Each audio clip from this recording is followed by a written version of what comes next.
is portfolio risk management and diversification originated in an article by Harry Markowitz before his publication published in Journal of Finance in 1952. The focus in the investment industry was on identifying and investing in stocks that appeared undervalued. Markowitz's investment theory is referred to as the mean-variance analysis, mean-variance portfolio optimizations, and modern portfolio theory. In 1990, Markowitz was awarded the Nobel Memorial Prize. Risk is defined as variance of returns that leads to the diversification investment strategy, not putting all of your eggs in one basket. Let's consider investing into two stocks with a given expected return and standard deviation. It looks like that we would go with the second stock because there is higher return and lower risk. If we do so, then invest 100% in stock 2 for low risk and higher return. Now, what if you know the rho 1, 2, the correlation between the two stocks, rho 1, 2 is equal to negative 0.22, and also from there you get to the variance of the portfolio. And rho 1, 2 here is negative, so negative correlation reduces portfolio standard deviation. Portfolio return is highest when W1 is equal to 0 or W2 is equal to 1. However, portfolio standard deviation is a quadratic function of W1, and it is minimal in between 0 and 1 of W1. So actually 0th in W1 is not the one with the lowest risk. In this case of diversification with two assets, the constraint is the sum of the weights is equal to 1. And the portfolio return is the weighted sum of the returns of the individual assets.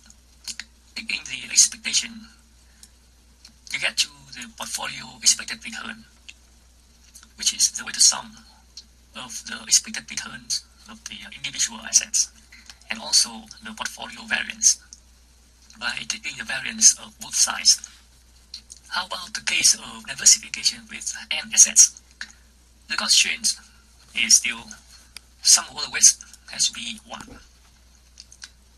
And from the portfolio return, taking the expectation of both sides, you get to the expected value of the portfolio return and also the portfolio variance.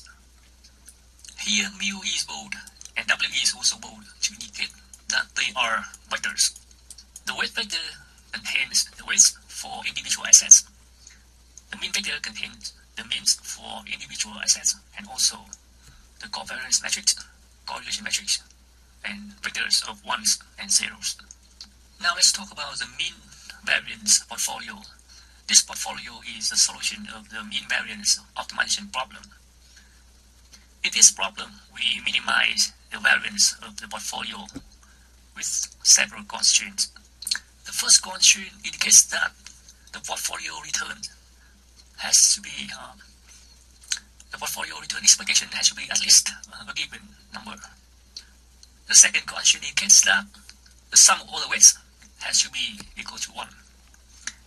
And the third constraint indicates that all the weights has to be greater than or equal to 0. However, in general, this is not necessary when short sale is allowed.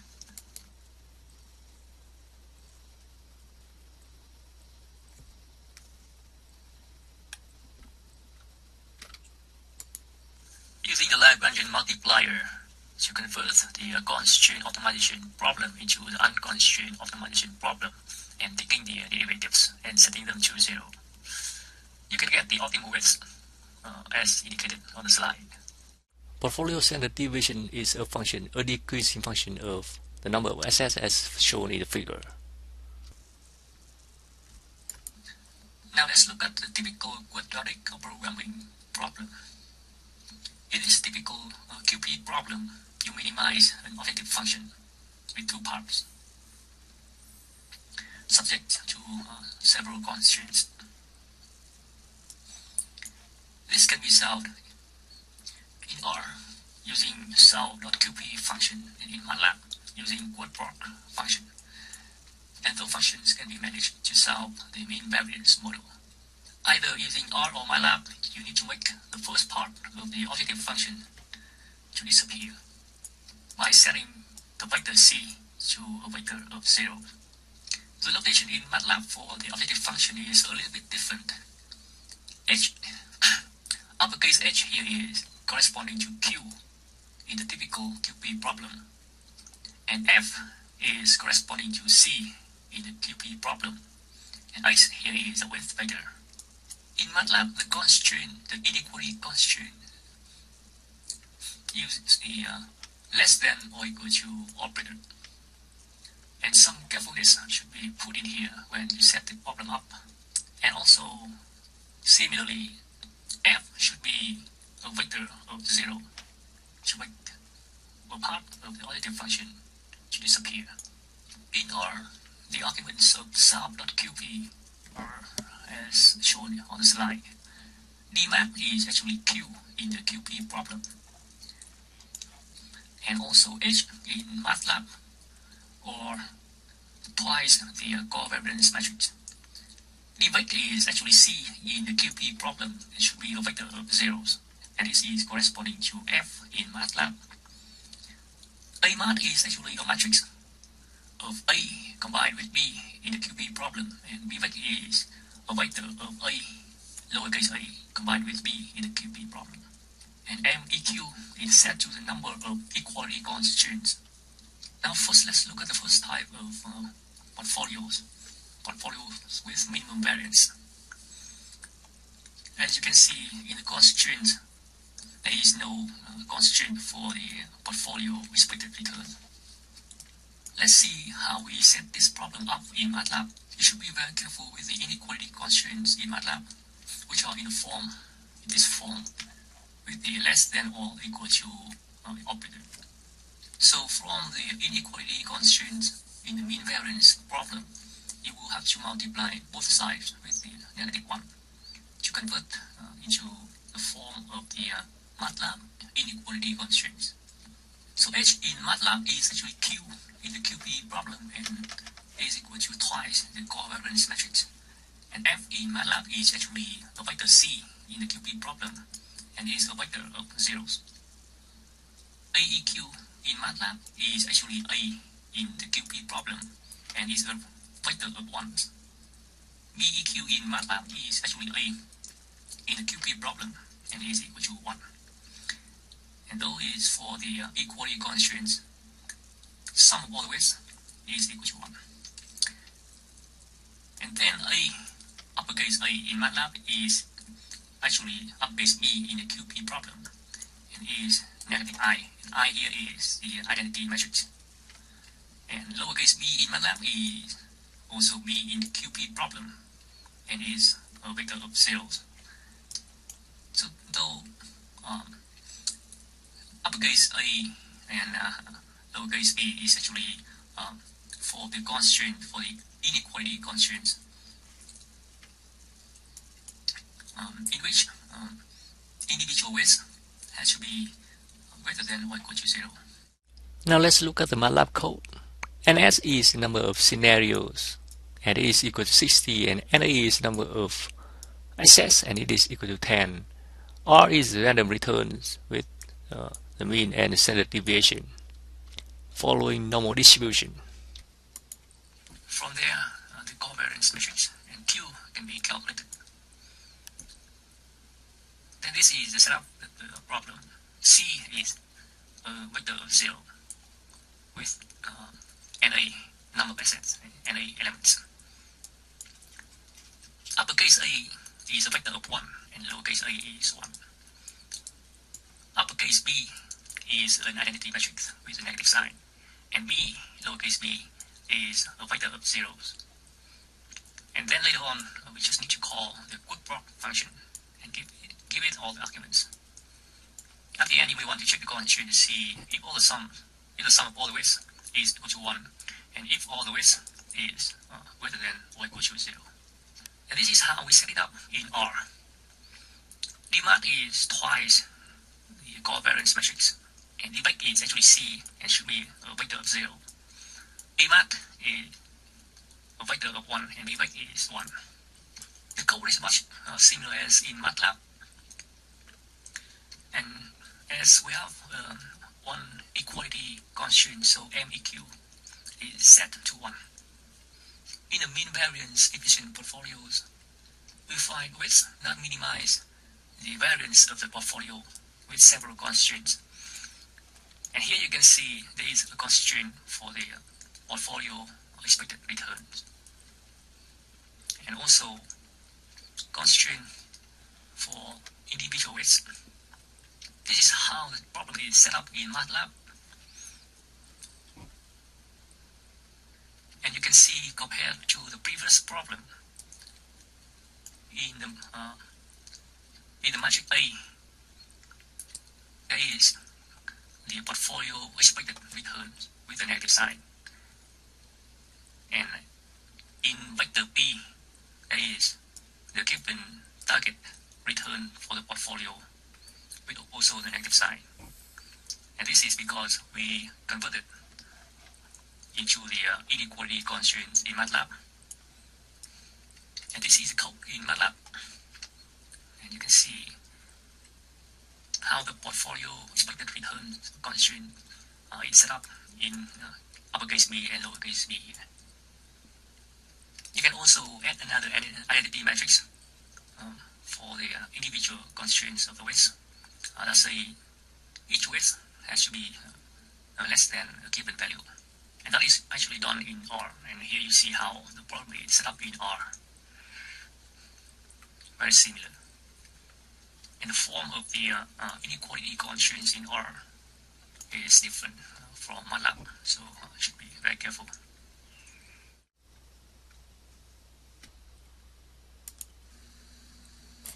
And this is the R code, in which you need to install a good broad package before running the code.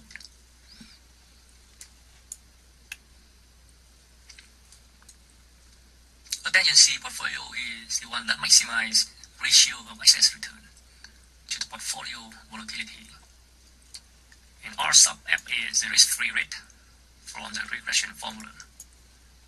And the adjective represents a trade-off between the risk and the return. As you have known in Markowitz framework, it calculates the optimal portfolio of risky assets. But in fact, investor can select risk-free assets and include those in their portfolios. As a result, all the portfolios lie on a line, and this line is called the capital market line. Portfolios on these lines are superior than the portfolios on the efficient frontier. For example, A, BSB in the graph with higher return. And only the tangency portfolio is not dominated by the portfolios on the capital market line. We may want to minimize a function of relative returns vs a benchmark portfolio, and this gives tracking portfolios. We can also maximize the expected return given a level of risk, or maximize the trade-off between risk and expected return. We have been using the variance or standard deviation. There's other measures such as absolute deviation and absolute moment risk measure of order Q, which is more general. And some others like lower partial moment, semi-variance, Roy's self-difference criterion, multi-based risk measure, value at risk, and conditional value at risk. And this is how you can use MATLAB functions for expected return and covariance from return time series. In MATLAB, you can use the function FrontCon to compute the efficient frontier. This function provides the portfolio risk, portfolio return, and portfolio widths. This is the first example in MATLAB. The code is very much simple, and you return 10 portfolios from the FrontCon function and plot them. Another example is with 3 assets. And this is the code.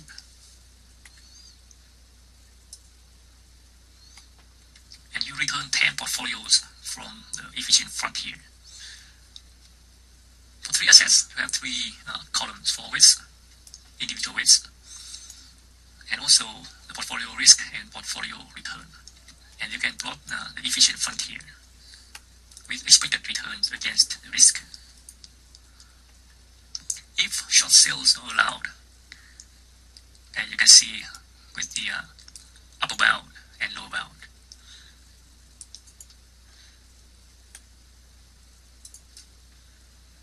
You can plot the efficient fund here and see the difference between the case of short sales and no short sales.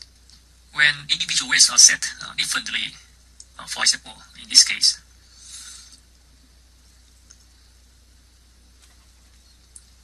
you need to convert all the constraint into the form that can fit to MATLAB. For example, the sum of all the weights now becomes two inequalities. The sum less than or equal to 1 and the sum greater than or equal to 1, and multiply both sides with negative 1, you have this. And for other constraints, you separate them into individual constraints. And you also do the same thing for group constraints. MATLAB has a function that gives you a constraint matrix, and it is pot cons. From the given constraint for the weights, you call pot cons, and it gives you the constraint matrix. Then the constraint matrix can be used in the function portfolio optimization to get the expected return and the covariance matrix. And this is the result.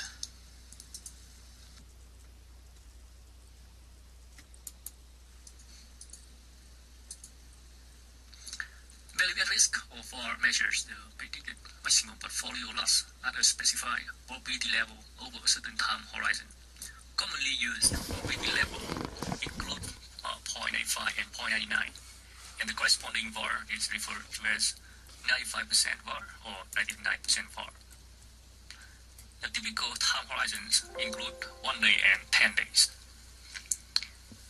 The future random wealth at the end of the time horizon can be obtained, in which omega naught is the initial wealth and R is the random rate of return over the time horizon.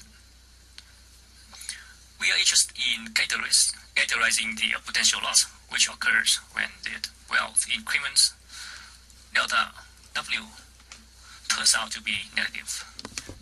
The value at risk at the confidence level at typically 0.89 or 0.95 is defined by the condition.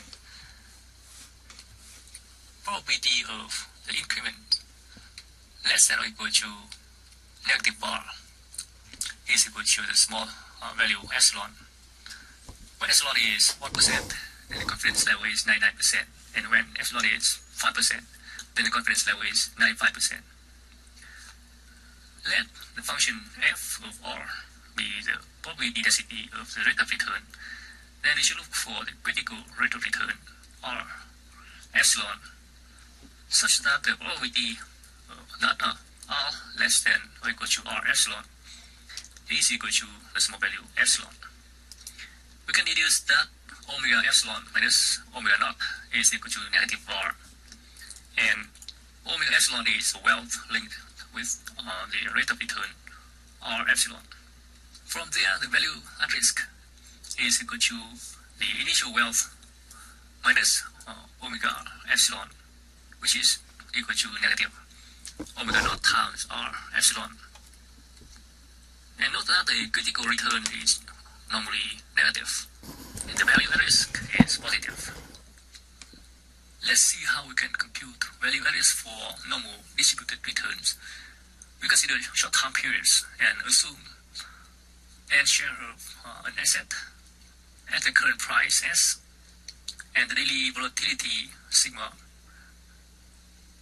Then for the period delta t days, the volatility is delta times square root of delta t.